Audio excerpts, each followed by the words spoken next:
I am not a morning person.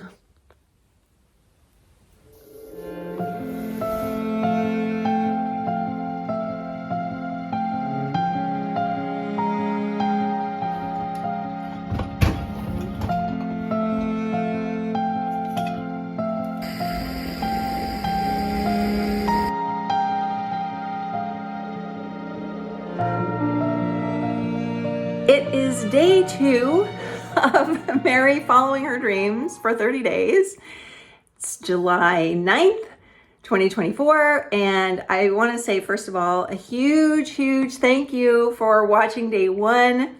And if you posted a comment on there saying you were joining me or supporting me in some way, I so appreciate that. So whenever you are watching this video, you are welcome to jump into this process with me because I love company and I love support. So thank you.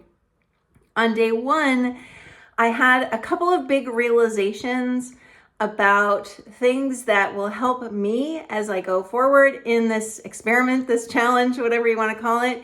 And I'm going to share those with you in just a second. But right now, I am going to walk to the metro and head to my favorite department store here in Paris, Le Bon Marché, because I am always inspired when I go there. And I just felt the need to get out of the apartment today, even though it's going to be very hot. So expect me to look quite shiny today.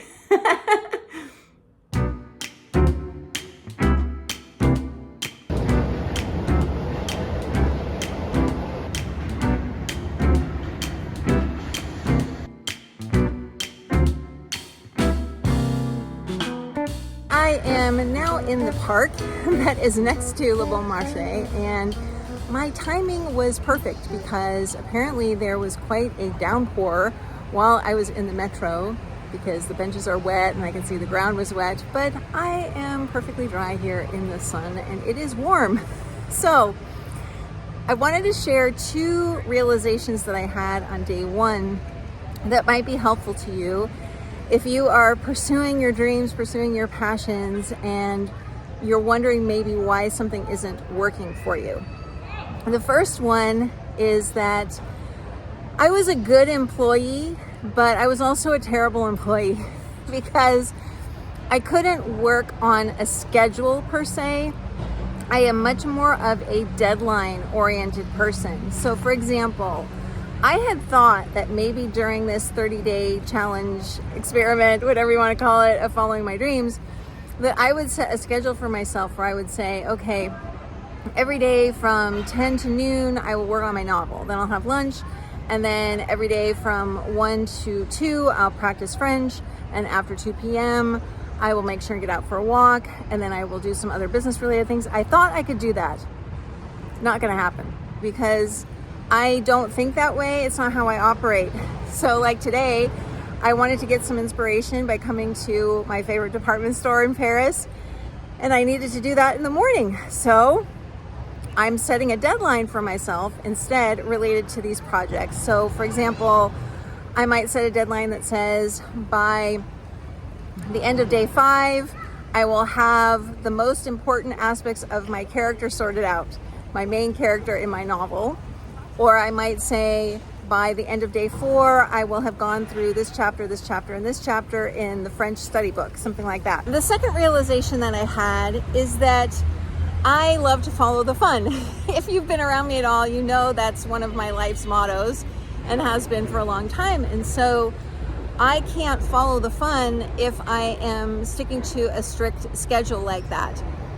And I also need to try to make everything that I'm doing into something that is really inspiring to me, or I just won't do it. It's that simple.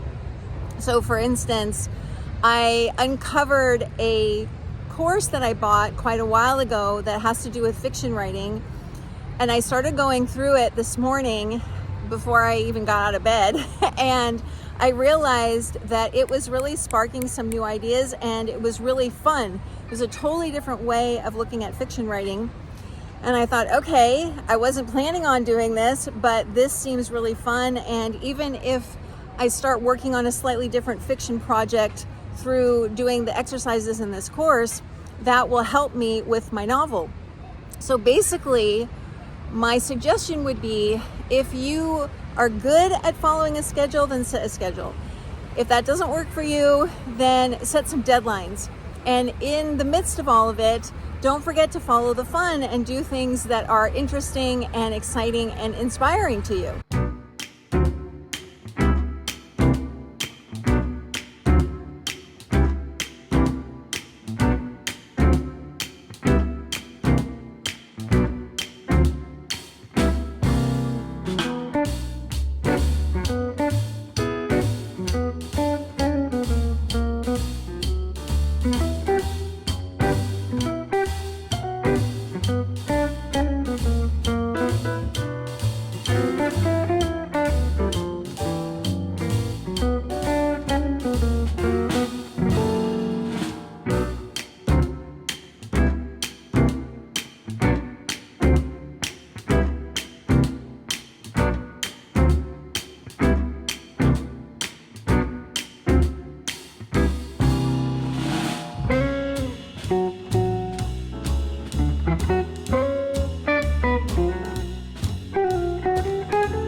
So the next part of this video, you will see what I did or did not accomplish on day 2. And again, thanks for joining me for this series, and jump in.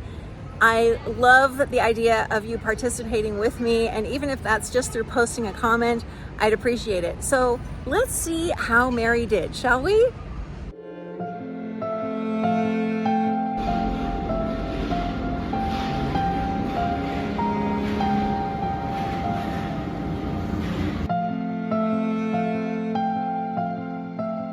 Okay, it is 5 p.m. on day 2, and I am calling it a day. On the plus side, I walked about 4 miles today, so that's pretty good. I also made some headway with my main character in my novel. I started to settle on what her real internal goals are in the book. I am also very much settled now on what the external goal is, meaning like what the surface story and plot is focused on. And basically that isn't changing a whole lot from my draft, but the internal goals are definitely becoming much clearer, and having those clarified is going to make a huge difference. So I'm going to keep going. I'm not quite there yet, but I'm going to keep going. I also spoke French today with some people in the store. I managed to go through a little bit of one of the chapters in the book that I'm using to review. So that's some progress. But the bigger thing on that front is that the book that my husband ordered arrived today. And this is a book that is specifically geared for the language test that we are going to take. So that's positive. I'm going to start working on that tomorrow. So overall, a fairly successful day, made some progress. I have a few more things to do this evening, not related to all of that, but I'm attending a call for a program that I'm in. And I also want to watch the replay of something that I couldn't attend last night. But those are just fun things that I'm going to do. So overall, I'm feeling pretty good. How about you? Are you joining me in this dreamy challenge for the next 30 days? Let me know in the comments, and let's see what happens to Mary tomorrow.